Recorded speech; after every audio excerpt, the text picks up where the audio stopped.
The Tale of Mrs. Tiggy-Winkle by Beatrix Potter. Once upon a time there was a little girl called Lucy, who lived at a farm called Littletown. She was a good little girl, only she was always losing her pocket handkerchiefs. One day little Lucy came into the farmyard crying. Oh, she did cry so! I've lost my pocket handkin. 3 handkins and a penny. Have you seen them, Tabby Kitten? The kitten went on washing her white paws, so Lucy asked a speckled hen, Sally Hennypenny, have you found 3 pocket handkins? But the speckled hen ran into a barn clucking, I go barefoot, barefoot, barefoot. And then Lucy asked Cock Robin, sitting on a twig. Cock Robin looked sideways at Lucy with his bright black eye, and he flew over a stile and away.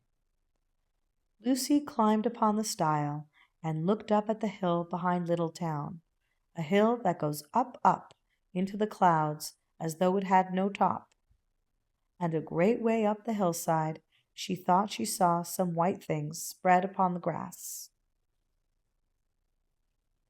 Lucy scrambled up the hill as fast as her stout legs would carry her. She ran along a steep pathway, up and up, until Littletown was right away down below. She could have dropped a pebble down the chimney. Presently she came to a spring, bubbling out from the hillside.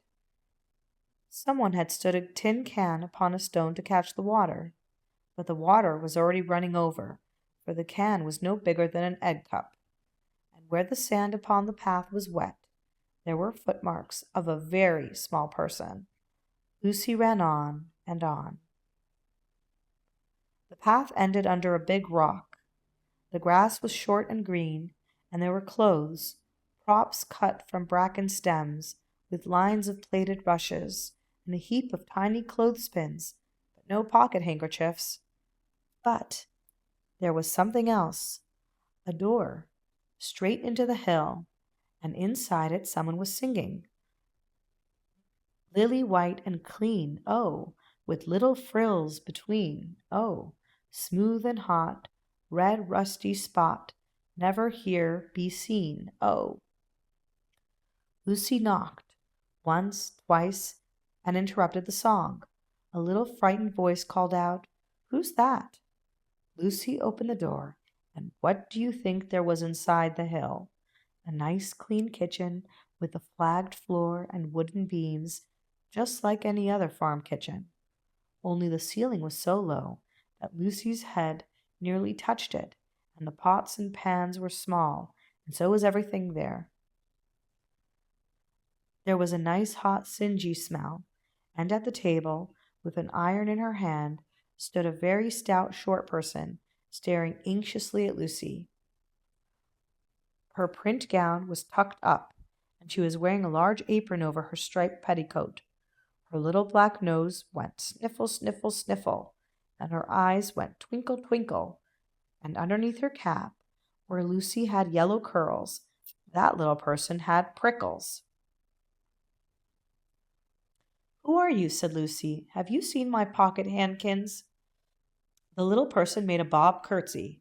Oh, yes, if you please'm. My name is Mrs. Tiggy-Winkle.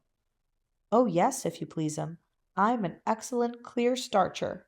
And she took something out of a clothes basket and spread it on the ironing blanket. What's that thing? Said Lucy. That's not my pocket handkin. Oh, no, if you please'm. That's a little scarlet waistcoat belonging to Cock Robin. And she ironed it and folded it and put it on one side. Then she took something else off a clothes horse. That isn't my pinny, said Lucy. Oh, no, if you please'm. That's a damask tablecloth belonging to Jenny Wren. Look how it's stained with currant wine. It's very bad to wash, said Mrs. Tiggy-Winkle. Mrs. Tiggy-Winkle's nose went sniffle, sniffle, snuffle, and her eyes went twinkle, twinkle, and she fetched another hot iron from the fire.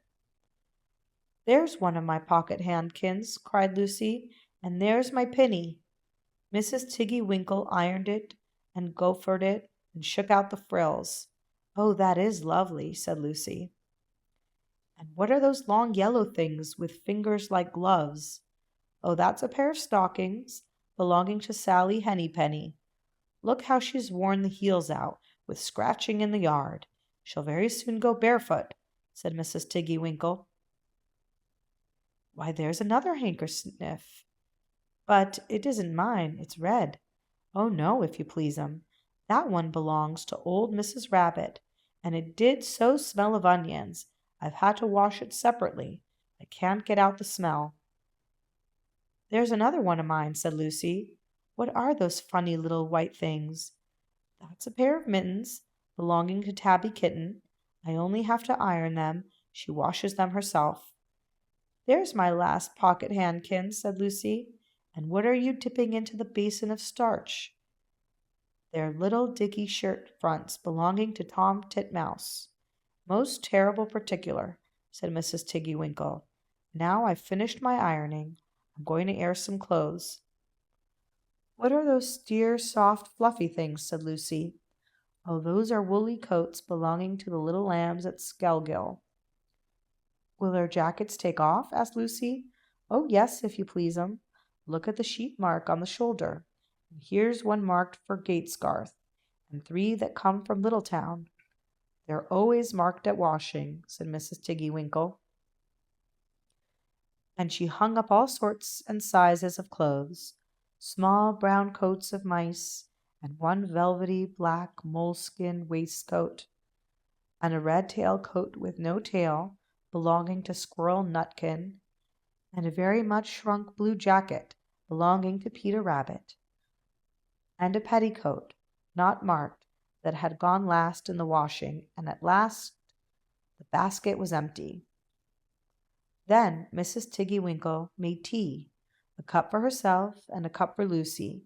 They sat before the fire on a bench and looked sideways at one another.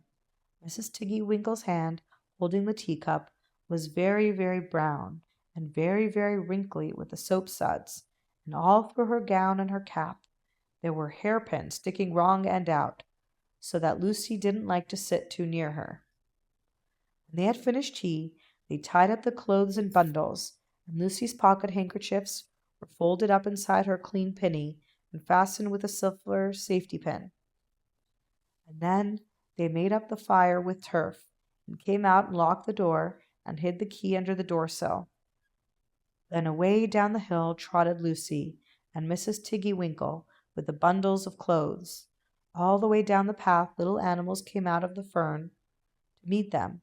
The very first that they met were Peter Rabbit and Benjamin Bunny. And she gave them their nice clean clothes, and all the little animals and birds were so very much obliged to dear Mrs. Tiggy-Winkle, so that at the bottom of the hill, when they came to the stile, there was nothing left to carry except Lucy's one little bundle. Lucy scrambled up the stile with the bundle in her hand, and then she turned to say good night and to thank the washerwoman. But what a very odd thing!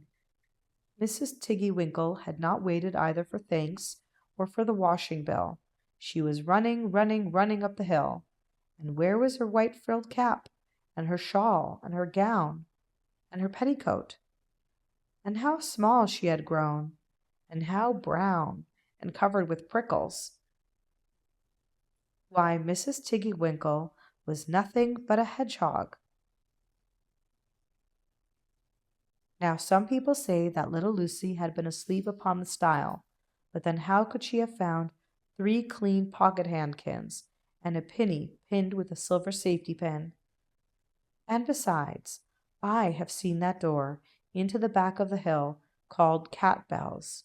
And besides, I am very well acquainted with dear Mrs. Tiggy-Winkle.